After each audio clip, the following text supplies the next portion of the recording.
Hello, fellow Sierra Leoneans. Of course, as you know, my name is Ibrahim Sharif, the host of Sherix Television. Today, we want to bring you a special program here from our studios based in Houston, Texas, in the United States of America. Of course, as many of you can remember very well, on Wednesday, August 10th, 2022, we suddenly saw some Sierra Leoneans, mainly from the main opposition, All People's Congress, APC's strongholds, jump on the streets of Sierra Leone demanding the removal of the democratically elected president of the country, and that is His Excellency, retired Brigadier General Julius Madabio. And then after the insurrection, we were able to check and found out that all of those who jumped on the streets on that fateful day came from, districts that are considered to be the strongholds of the main opposition, APC. And not, in fact, everybody came from those districts, jump on the street. It was just pockets of them. We are talking about Eastern Freetown, talking about pockets of Port Loko district, Karene district, Bombali district, Tonkolili district. And of course, as all of us know, we have 16 different districts in Sierra Leone.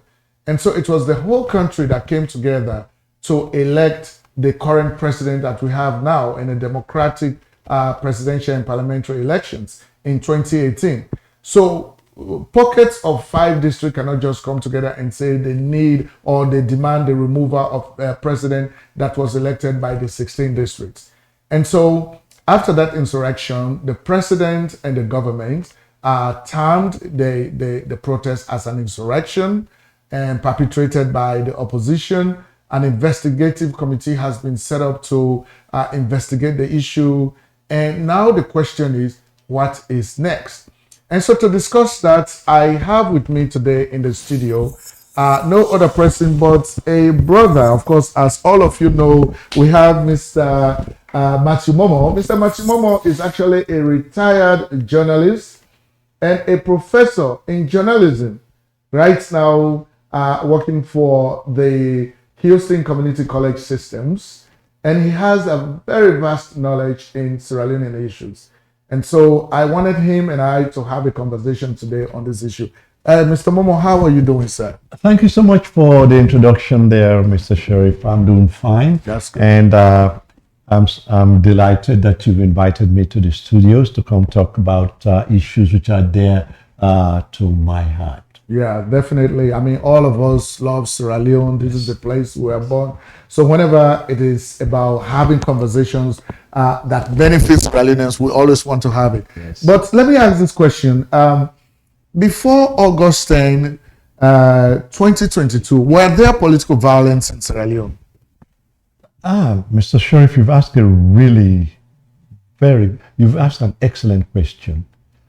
If we look at Sierra Leone we contextualize violence, you would come to realize that violence is nothing new in Sierra Leone. It's been there.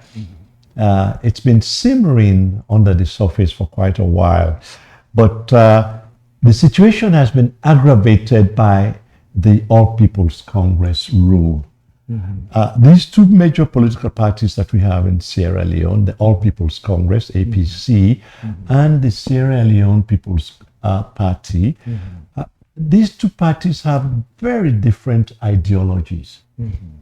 And the basis of the ideology of a political party cannot determine its actions. Mm-hmm. Whereas the Sierra Leone People's Party is one that is focused on democratization and inclusivity, the APC, on the other hand, mm-hmm. is focused on the individual and the benefits that accrue to that particular person by all means necessary. Mm-hmm. This is perhaps the biggest difference, wherein one party, the SLPP, says, okay, we are looking at the common good. Mm-hmm. The APC, on the other hand, looks at itself as the stalwart of their people. Whatever it takes to get their people where they need to be, that's what they want to do. So this has formed the foundation for the violence that we see in Sierra Leone today.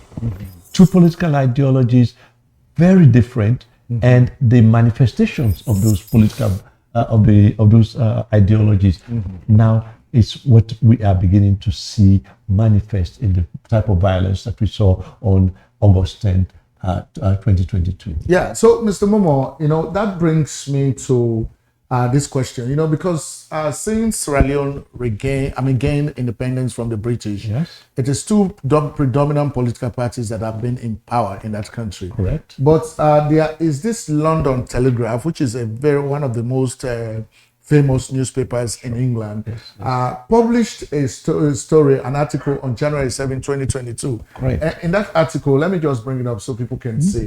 It said by mid-2019, Sierra Leone was among 5 sub-Saharan African countries with the worst deterioration of stability.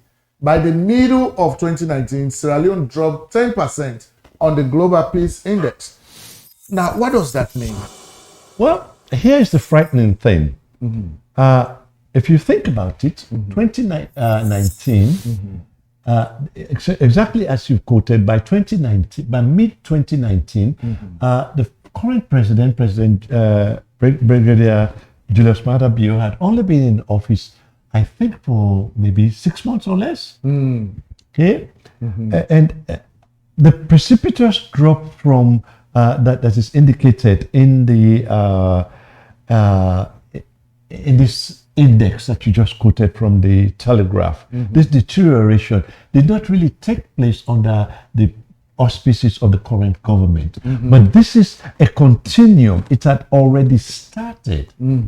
This was something that it was a moving target. So by the time that President Bio came to power, the outlines of what we saw on August 10, 2022 were already in place. Yeah, because definitely what you said makes sense to me. Because before President Bio came to power, there was the APC for 11 years. Correct. Yes. And then SLPP was in opposition. Correct. And we did not see quite the kind of violence we are seeing now happening in the country when President Bio is in power.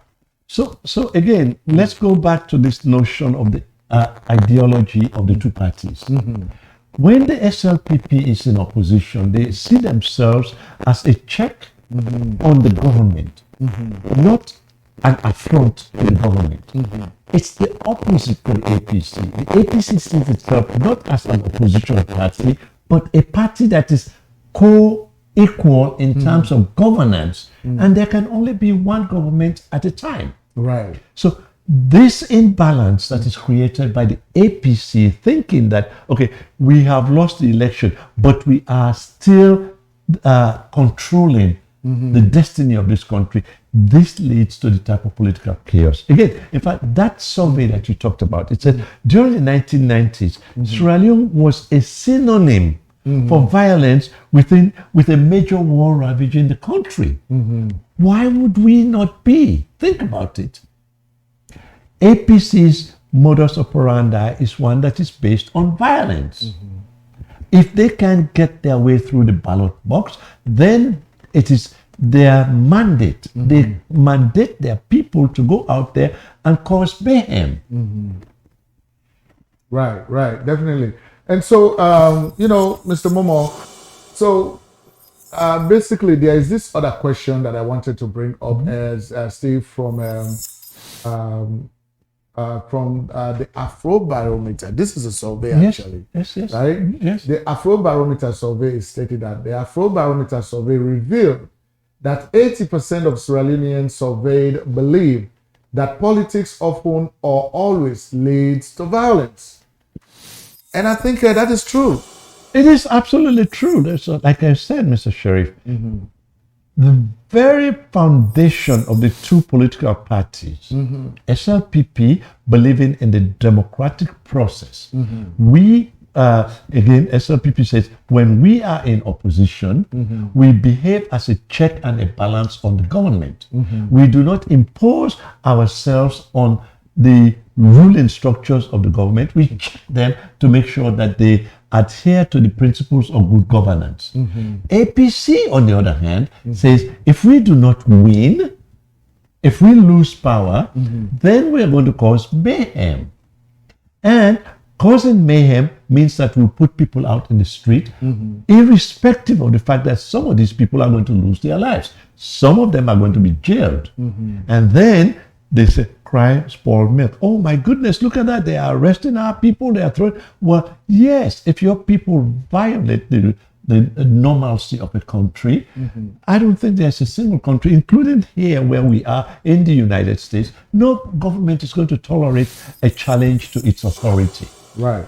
And you know what you've said, I am really in agreement with you on that, because this is very important for people who do not have a good background on Sierra Leone when it comes to political violence, for them to really understand that between the two political parties, we always have one that perpetrates violence, and then there's the other one that promotes peace. You know, we want them to really understand that. And so this takes me to the other question. I mean, the other survey report from Afrobarometer, which is the survey also showed that more than half of the population experienced violence at political rallies and events in Sierra Leone. Right? Think about it. More than half. If let's, for the sake of argument, say Sierra Leone has a population of 7 million people. If we say more than half, then let us extrapolate from that to say 3.5 million people have actually said in the last 10 years or so, they have actually experienced political violence. Now, where is this violence coming from? In your introduction, you clearly articulated that, in fact, the members of the APC, the strongholds of the APC in the north, in some parts of the north, and the eastern portions of the capital, Freetown, were the marauding groups that came out on that day to cause mayhem, killing police officers, burning government vehicles, destroying institutions. These are the people who it is embedded in their DNA that without violence, they cannot actually achieve their objectives. Think about it, down to the very structure of our current government.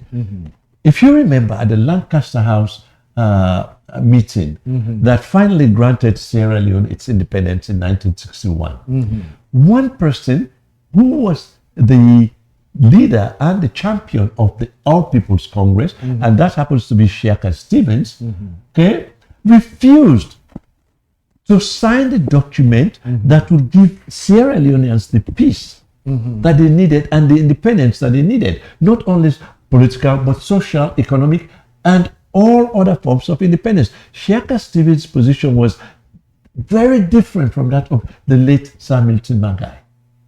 Sir Milton Magai had to take drastic action. He had to jail Sherix Stevens and his cohorts in order for us to realize independence. Right. So from the get-go, APC has never been good, like President Bio said. APC has never been good for themselves, nor have they been good for the country. So definitely, this is very important what you've said, and want people to take note of this, that from the inception of the APC, the leader of the APC, Sherix Stevens, who went to Lancaster House to be part of the delegation to negotiate independence for Sierra Leone, actually started this party with violence. Yes, the party's stronghold, unfortunately, again, I'm not trying to isolate any particular tribe, but if you look at the regional makeup of Sierra Leone, if you look at the north and the northwest, those are areas that are dominated by one particular tribe, the Timnis. Again, nothing here against the Timnis individually. There are many, many, many good Timnis in Sierra Leone. There are Timnis in the SLPP. There are Timnis in other parties. But the Timnis have been used as the bulwark for violence in Sierra Leone. You can clearly remember a former vice president named S.I. Nkrumah, S.I. Nkrumah, right? Who once said that there would come a day when people in Sierra Leone would say that there once was a tribe called the Mende, Right. I remember This that is very well. this is clearly what APC is good at. Ginning up the mill to bring political violence from this underneath to the surface. So this has always been. You can go through C.A. Kamara Taylor. You can go through S.I. Koroma, the Bashta keys. Okay, there are glaring examples. So unfortunately, the people who have suffered the most at the hands of the APC are in fact people from the north. Right. And Sherif what was his name? I think Fona was killed by the APC. He was one of them from Tonkolili district. Oh, so they actually killed their own brothers as well in the process. Yes. Okay. APC has always been about killing people. So for them, political violence is not just going out on the streets, but if you oppose what they stand for, they will kill you. Sorry Fona was, I think at one point he was their finance minister. I think so. And because he disagreed with Shaka Stevens, they ginned up a coup plot again, that they said that he participated in, and killed him along with other people, executed them. Wow. Okay? So, what has Madabio done, President Madabio done under the SLPP government? The first thing he did was to bring Sierra Leone in line with other nations. Right. He has abolished the death penalty. So that tells you the level of maturity. And even prior to that, he called this Bintuman 3 conference. Correct. For all the country to come together and talk about peace, Correct. Yes. Yeah. And so there was also this bank governor who was something Bangura. Yes. He was also killed, He was killed. The rumor is that he was killed by a gentleman nicknamed Highway, who was the executioner for Shaka Stevens at that time. Oh. So again, you can go down the DNA. Let us, if we want to compare apples to apples, SLPP, APC, think about it. How many political executions have taken place under the SLPP in Sierra Leone? Right. And how many have taken place under the reigns of the APC? Even to the last APC government. And Espai Kroma's government executed quite a number of people. Right. And we do that. And you know what? That brings me to this other question. It's a quote from the political violence. I mean, like what you are saying, political violence is nothing new in Sierra Leone. Yes. And so, long-term observers of Sierra Leone's politics over the past 10 years, now this is during the APC regime, Absolutely, yes. can recall brutal incidents of political violence in the country. So this is saying that people who have been observing politics in Sierra Leone for the past 10 years, and this was the time when the APC was in power. Correct. They are associating our political discourse with violence. Yes. What can you say about that? Well, again, think about it. The foundation of the APC is based on this notion of violence. We either get our way or we're going to burn down everything. The scorched earth policy of the APC is manifesting itself to this day. What did Samora Kamara say?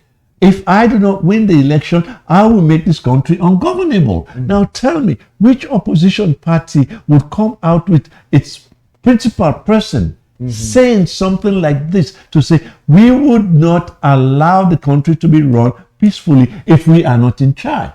Right. So for them, political violence is not an isolated incident. It is in fact the go-to position for the APC. They cannot deny it. The record is clear. Right. And definitely we saw those audios making rounds on social media where the former presidential candidate of the APC, Dr. Samora Kamara, actually saying that if they did not win the 2018 elections, they were going to make the country ungovernable. And we've all seen it. And we've seen it, And this again is another note for those who do not understand, the political discourse that have been taking place in Sierra Leone. So, Mr. Momo, here comes a quotation from the Armed Conflict Location and Event Data Project, the ACLED, right? Yes. They are saying the report. They issued a report, and this report was quoted by the Telegraph of London, right? Yes. They said the report urges peace builders and development policymakers to rethink the assumption that building democratic institutions also build peace, right? So have we been doing things wrongly? We always thought that when we are building democratic institutions or we are doing all these good things is for us to be able to consolidate peace. So we were wrong in doing that. Well, according to this report, clearly, building these institutions do not necessarily lead to peace in the country. Why? Why is it so? Okay, now think about it. What are these institutions that we're talking about? Okay, okay. So think about it. Chieftaincy, political parties. Okay, and okay, we say we have a very good judiciary that is in place and all of that. These are true. Okay, but where are we getting the problems from? It is these very institutions. In fact, now we can add the so-called civil societies. Okay? These civil societies have aligned themselves one way or the other with certain political ideology. And once you as a civil society align yourself with a particular set of ideologies, you have now become part of that political party. And so are some journalists as well. Well, my beef with the journalists in Sierra Leone is it's clearly known. They inject themselves into the story rather than report the story. So as far as I'm concerned, there is much to be looked at when it comes to the journalists. But in terms of these institutions, and this is where our current government, okay, I think this assumption that when you in Sierra Leone, the push for formal and informal government institutions like political parties, decentralization, and the reinstitution of the chieftaincy is based on the assumption that this will lead to more inclusivity and a better social contract. It does not. We know that. Right. Because if this was the case, why would President Bio be calling all the chiefs to State House after August 10th to come and give them a stern warning about what their roles should be? These very institutions, particularly say the chieftaincy, when we were doing the original census count, wasn't it at the chieftaincy level that these people at the chiefdom level, that they were telling their people, do not be counted because the APC Central Party has said, don't get counted. Okay, so these chiefs who are supposed to be non-partisan and should function as an arm of the government, because any government that is in power, that should be the government they should be serving, rather than alliance to a political party which is not in power. So if we are going in line with this report of ACLED, we have seen after the August 10 insurrection, the president and the government have taken a kind of a peaceful approach to investigating the issue, trying to understand what the issue was about, like the causes, the financial resources, the consequences, all of that. There's an investigative committee doing that now.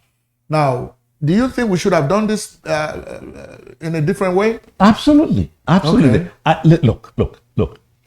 Let's be real.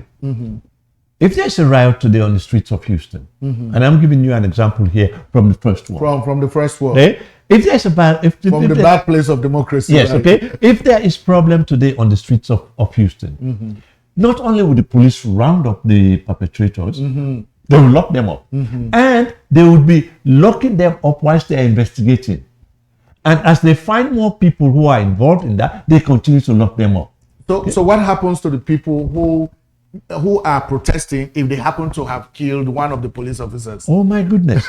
now, if that had happened in Houston, right, you would have been counting body bags.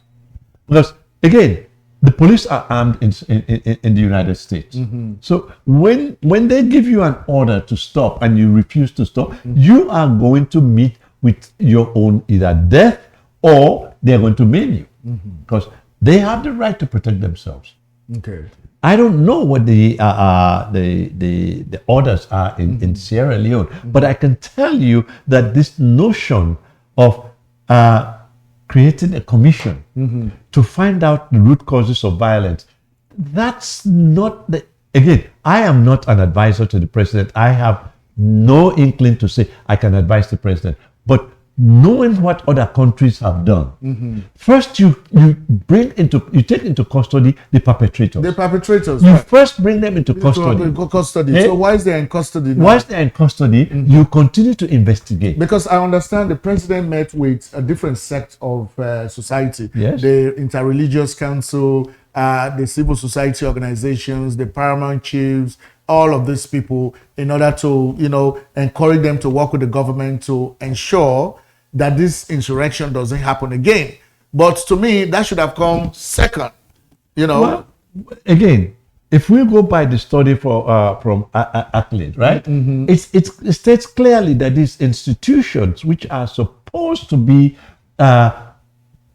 institutions that will bring about peace and reconciliation in a country, they do not work, or they do not work all the time in the African context. In fact, in Sierra Leone, we know that this is not the case. It does not work. Okay, the Interreligious Council, prior to August 10, they knew with clarity what APC and its operatives had said that they were going to do. The 8th, the 9th, and the 10th. Did they come forward to say, this is wrong? No. The Adi Campbells were out there advising them. The Samsons were out there advising them, telling them, go out there and destroy government property. This clearly tells you that this was not a Boy Scout outing.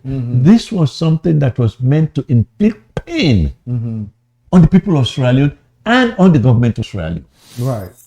And then, there's this other one that I want us to talk about.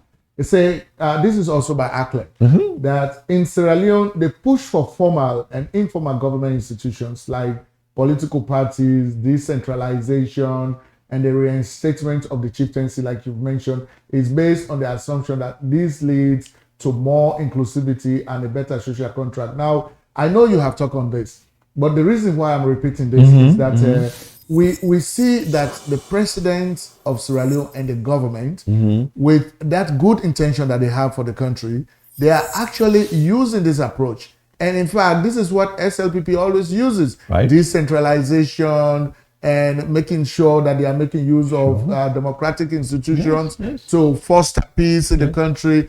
Now, are we getting it wrong? We're getting it wrong. Remember, Sierra Leone is a post-conflict country. We had a civil war. And in any post-conflict situation, I worked in post-conflict countries in both the Democratic Republic of Congo, in Rwanda, and in Haiti.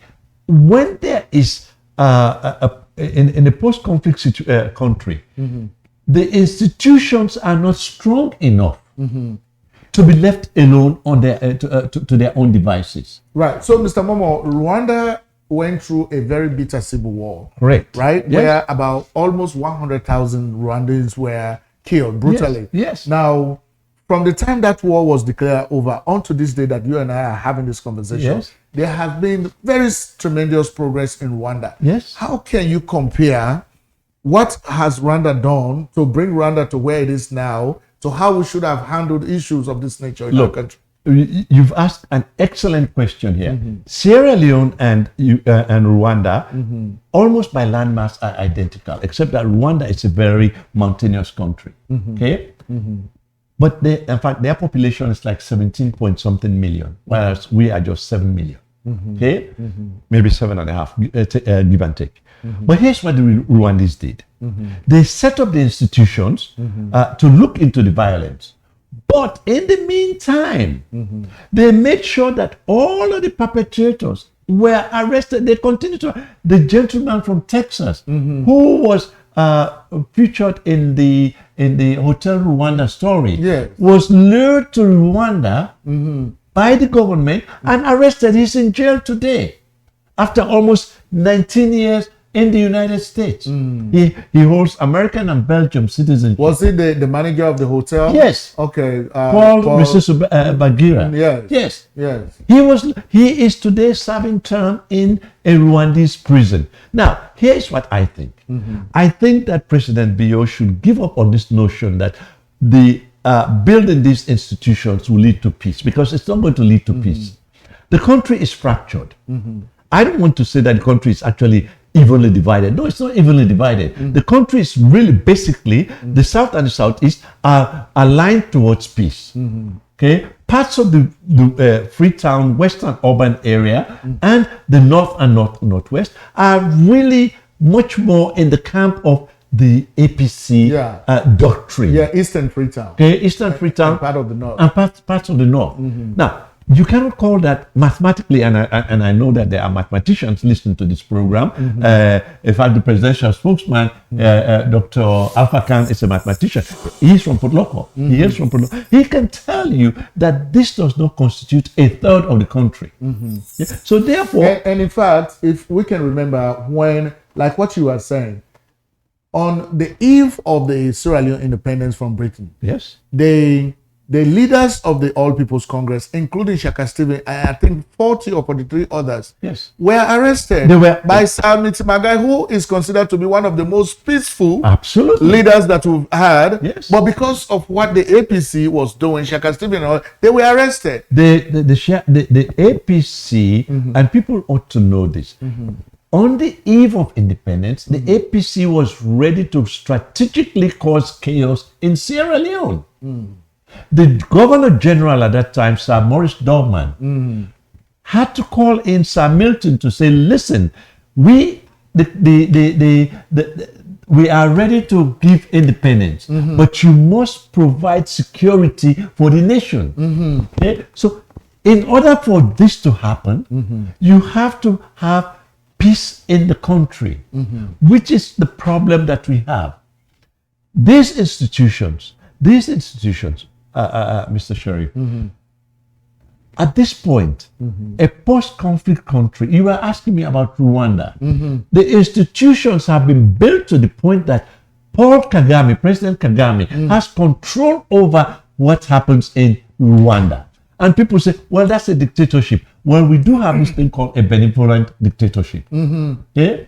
If you are meeting the needs of the people, did you hear on August 10th a single chant to say that they were striking for economic injustice? No. What were they saying? Mother Bio must go. So that was the main idea. That was the idea. Yeah, that's the indoctrination that have been in the ears of the children, that the elected president should go. Right. Okay. So it was not about economic hardship. No. It was not about none of that. So in other words, what we are talking about here is that there was a breakdown in law and order in Sierra Leone, thanks to some very agile moves by the vice president, perhaps the president, and some people in the military. We would have been sitting here today talking about something different.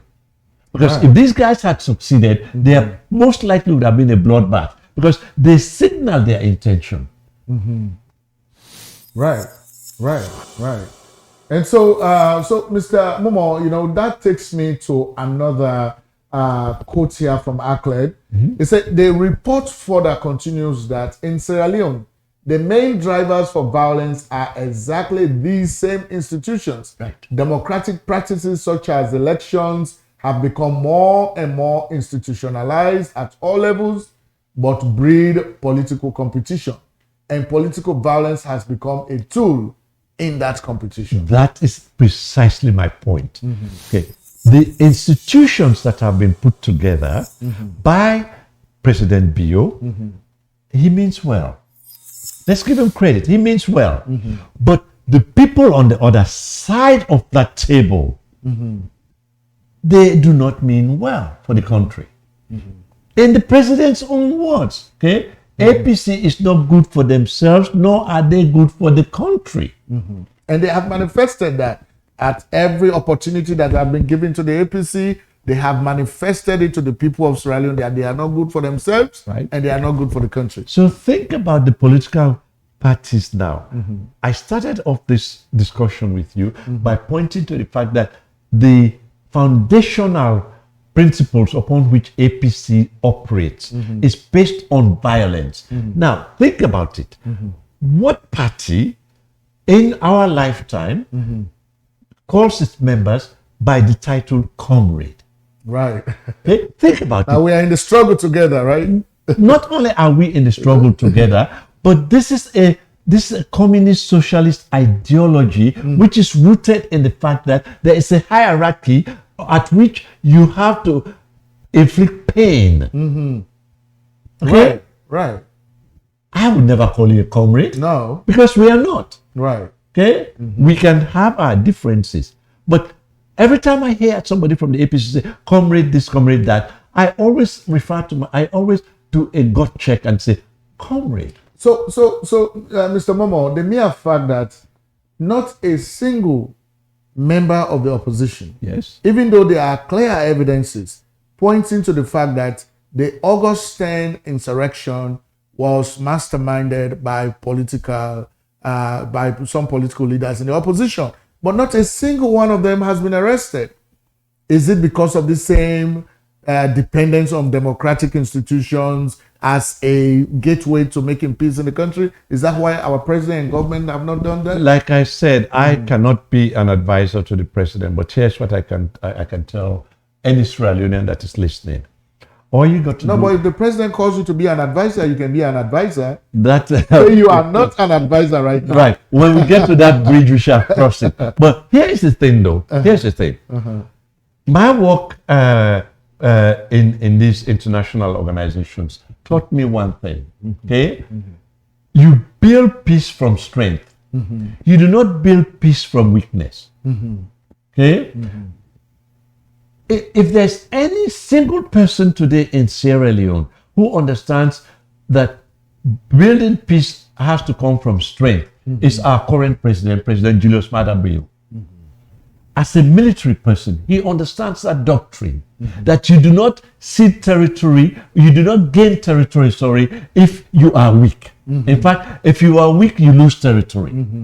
The APC basically sees President Bio's outreach to the population to say, we need peace in this country so we can bring investors. They see that as a compelling evidence for them to behave in an irrational manner, knowing fully well that they would not be in any particular jeopardy. Instance, okay? The opposition leader in Rwanda, Paul Kagame, the first thing Paul Kagame did was to arrest that man and lock him up. Who? Arrest who? The opposition leader to the RPF, which is the Rwanda Patriotic Front. Yes. Okay? The guy, when Kagame came to power, that man was immediately arrested because he stood in the way of democratization in Rwanda. All of the people who were associated with the opposition, the Interahamwe, some of them fled into the Democratic Republic of Congo. Rwandese troops pursued them. We shall not. They are still pursuing them even today. We should not allow APC people who created this mayhem on August 10 to escape to Liberia or to Guinea and then not pursue them. Okay?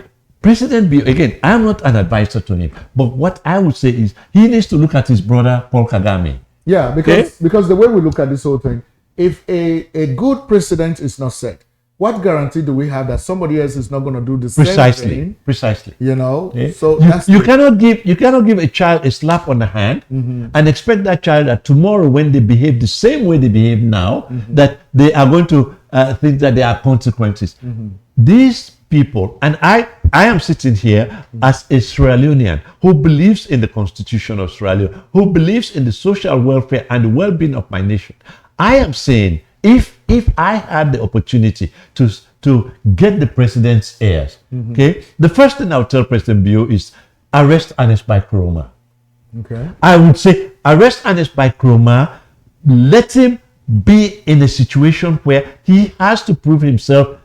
This is not one of those you are proven innocent, you are proven innocent until found guilty. No, right. The guilt is there. Guilt by association is natural in politics. Right. Okay? And several instances show to the fact that since he left power as president, he has been inciting. There should be no reason to sit down and have a dialogue with Ernest Bai Koroma. In other words, do not show your hand to Ernest Bai Koroma and his cohorts. Samora Kamara, he put out a video. Where was he? He's somewhere in the West, sitting in a very luxurious place. he was allowed to leave Sierra Leone. Cherno, Because Cherno, what's it called? Majuba. Right. He took his wife out of the country. Right. If these people are so much in love with Sierra Leone, But Mr. Momo, what would they be doing? Mr. Momo, let's flip it over, right? If the SLPP or people who are sympathetic to the SLPP may have engaged in this type of insurrection against the APC, you remember the Mafanta, you remember how Shaka Stephen arrested people he thought were SLPP. My father, to his blessed memory, was a high-ranking prison officer. In fact, at the time Shaka Stevens was arresting these people, my father first was at Panemba Road. Okay, Ella Koblograma, Dr. Carifa Smart, all of these people went under. My dad was the head at that time at Panemba Road. When he got transferred to Mabroka, Mafanta prison is just maybe 10 or so miles from Mabroka town. That's where it's a secured prison center. That's where those people were locked up. When they were arresting people and bringing them to Mafanta, my dad was in charge of.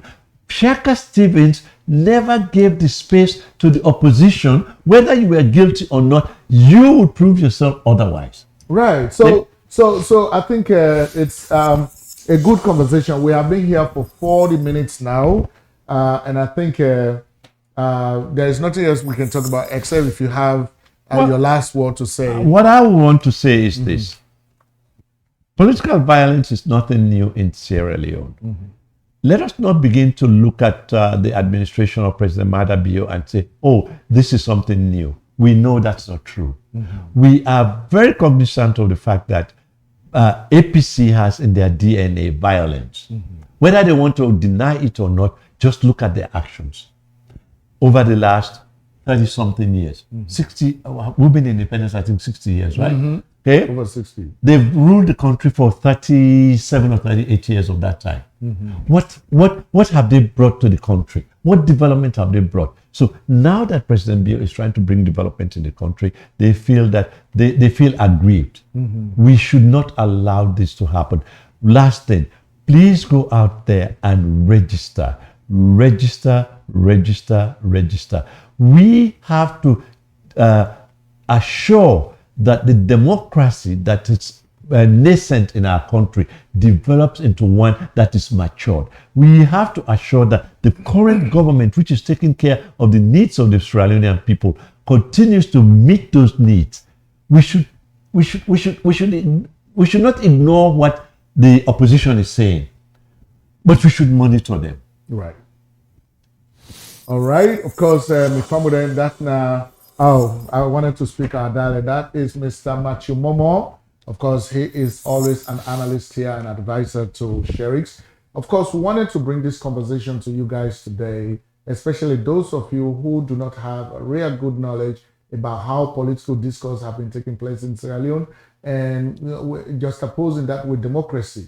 And so we have learned that when we build on these democratic institutions, we believe that by building democratic institutions, we are actually pursuing peace. And so this report is saying, no, you guys are missing it.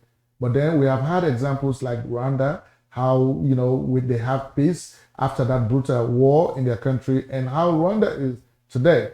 So once more, I am Ibrahim Sherif from Sherix, and it has been a delight to have you to watch us. I want to say thank you very much for watching.